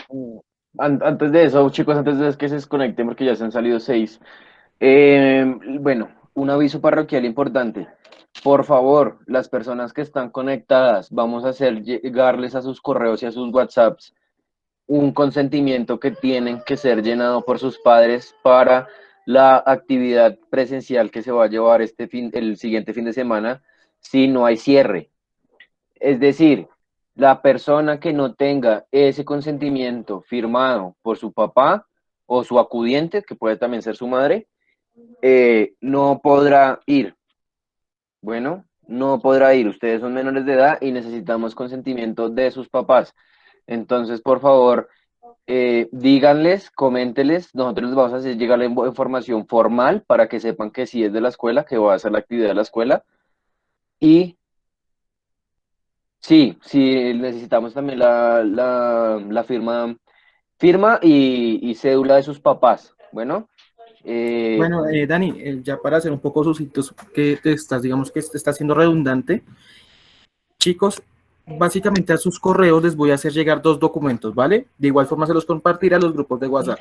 Uno de estos documentos va a ser el consentimiento informado que deben leer detenidamente en compañía de sus padres, que ellos conozcan la dinámica de lo que se va a trabajar ese día dentro de las actividades presenciales que se vienen de aquí en adelante. Tengan en cuenta que dentro de 8 días vamos a tener un encuentro, que es la invitación del profesor, de que lleven sus maticas y lleven un poquito de tierra para ya sembrarlas en tierra, ¿no? Sembrar esas semillitas que ya germinaron en tierra. Esa es una de las actividades para este sábado que viene. Ahora, importante, chicos, que hay que ser conscientes del panorama y de una u otra forma para poder asistir a esta actividad deben sí o sí leer, como les decía, el consentimiento informado, que sus padres tengan conocimiento del mismo. Si ellos están también totalmente invitados a participar de la actividad con nosotros en el encuentro presencial de hoy en 8. Tengan en cuenta lo siguiente, es una actividad voluntaria. Si no pueden ir, no pasa nada realmente. O sea, la idea es generar un espacio de que nos podamos conocer, fortalecer los pequeños canales de diálogo, conocer quiénes son parte de la escuela en este momento y pues visibilizarlos un poco más, ¿no? Ahora, lo siguiente, vuelvo y digo, no es una actividad obligatoria, ¿sí? Este encuentro presencial de la escuela es una actividad presencial atendiendo a todas las medidas de bioseguridad, ¿no? Ahora, con relación al segundo documento que les voy a hacer llegar también a sus correos y igualmente a los grupos de WhatsApp, es menester, es importante, es casi que sí, obligatorio que lo vean. Se los voy a compartir acá rápidamente, espero ya se esté divisando, que es básicamente como el protocolo general de bioseguridad que se debe implementar en todo momento, ¿vale? Ahí como tal encontrarán las recomendaciones generales, unas generalidades así como particularidades de en tanto como el cuidado personal, el tema de la distancia, entre otras, ¿no? El movilización y al momento de llegar a casa. Entonces es importante que estos documentos los vean, los lean juiciosos. Los menores de edad obviamente tienen que hacer que sus padres o acudiente responsable legal conozcan de causa y de igual forma conozcan qué es lo que se va a hacer, ¿no? Esto sí es menester para que lo realicen. Ahora, para los chicos mayores de edad, que también sé que hay, importante que también lleven el consentimiento informado. Ahora, ¿qué pasa? Este consentimiento informado lo tienen que llevar en físico, es decir, imprimir la hoja y llevarlo en físico. ¿Por qué? Porque todos esos documentos los vamos a recoger para tener presente tanto a los chicos que fueron y chicas, y de igual forma, pues tener eso a la mano, al alcance de la mano, ¿no? Siempre es bueno ser organizados en materia de este tipo de espacios. Y sí, por ahí vi que levantamos la mano, me pareció. María Valencia, sí es en Valles del Cafán, la actividad para mayo, ¿sí? La que estamos hablando posiblemente para el 8 o para el 15 de mayo, ¿vale? Esta semana, a más tarde el lunes, les vamos a hacer llegar los documentos, tanto consentimiento como el protocolo general de bioseguridad de las que está manejando la escuela. Y de igual forma, las especificaciones concretas de cómo nos vamos a encontrar, en dónde nos vamos a encontrar y la hora en la que nos vamos a encontrar, ¿vale? No sé si tengan preguntas hasta el momento. Yo, una pregunta. ¿A nosotros nos toca irnos solos de aquí? Mira, Mariana, gracias. Por el momento, digamos que somos los coordinadores, nos vamos a dividir entre, digamos, zonas cercanas a los colegios para encontrarnos y desplazarnos en conjunto, ¿vale? De igual forma, la idea es que así como terminamos la actividad, nos desplazamos nuevamente y los dejamos en el punto que hayamos destinado de encuentro. ¿Qué pasa? Ahorita estamos evaluando el tema de un lugar central que no nos queden. Sí, siempre me la hacen mal. Si no es a las 9, es a las 12 del mediodía. ¿Qué pasa, chicos? Estamos mirando un lugar que nos quede central a todos, tanto a los chicos que viven en Alfonso López y alrededores, como los que viven en Sucre y alrededores, y a los que viven por Tejares y alrededores, ¿vale? Ahora, puede pasar dos escenarios. Una, que nos encontremos con los chicos de Tejares en un horario, puede ser de 9 a 10 y media, y con los chicos del Alfonso López, del Estanislao y del Eduardo Maña Mendoza a las 11, ya que por cercanía un poco de los colegios, ¿vale? Entonces, por eso mismo les digo que el lunes, a más tardar, se les hace llegar todas esas indicaciones en un póster, junto con los dos documentos, el protocolo general de bioseguridad, ¿sí? Y de igual forma el consentimiento informado, en el cual pues podrán divisar los ítems, el punto por punto de esas responsabilidades que se van a querer ser parte de forma voluntaria en la actividad presencial que vamos a tener, ¿vale? No sé si haya más preguntas.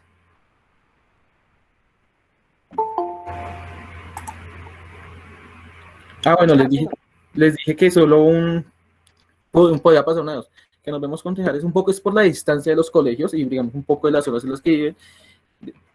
Aunque nos podíamos ver con Tejares en una hora y con los de Estanislao y Eduardo Maña en otra hora.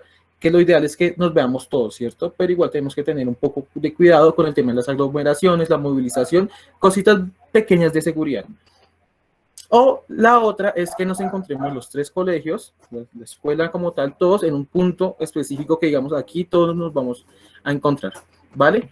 Por el tema del encuentro y el desplazamiento, nosotros pues como coordinadores nos acercamos a algún punto, como les decía, identificamos algún lugar que les quede central para encontrarnos, que ustedes como ya nos conocen la cara, saben cómo es Dani Contreras, cómo es Dani Salcedo, por ahí de pronto se acordarán de Julián Franco, o yo, pues ya divisan y saben a quién tienen que acercarse, ¿vale? Lo que les digo, esta información se les hará llegar a más tarde el día lunes para que lo tengan presente. Presente también consentimientos informados, leídos, bien leídos, por favor, debidamente diligenciados para mayores y menores de edad, y de igual forma estos tienen que llevarse en físico, es decir, llevar la hoja firmada el día que nos encontremos. No sé si haya más dudas o ya podemos concluir el día de hoy.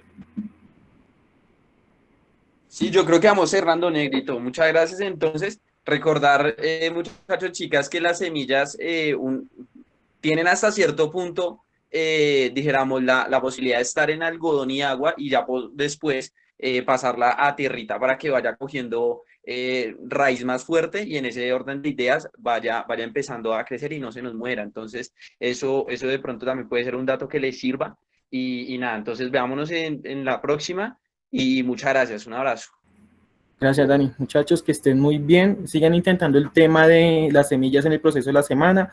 Es parte del proceso, ¿no? Que algunas se mueran o así, que se ahoguen por el algodón o varias cositas. Entonces, sigan intentando ese tema de ensayo y error. Y pues nada, tengan lindo sábado, descansen, disfruten el sábado, aprovechenlo al máximo. Y ya saben, dentro de 8 días encuentro presencial, ahí nos estaremos en comunicación. Mucho cuidado, se cuidan mucho y pues nada, juiciosos.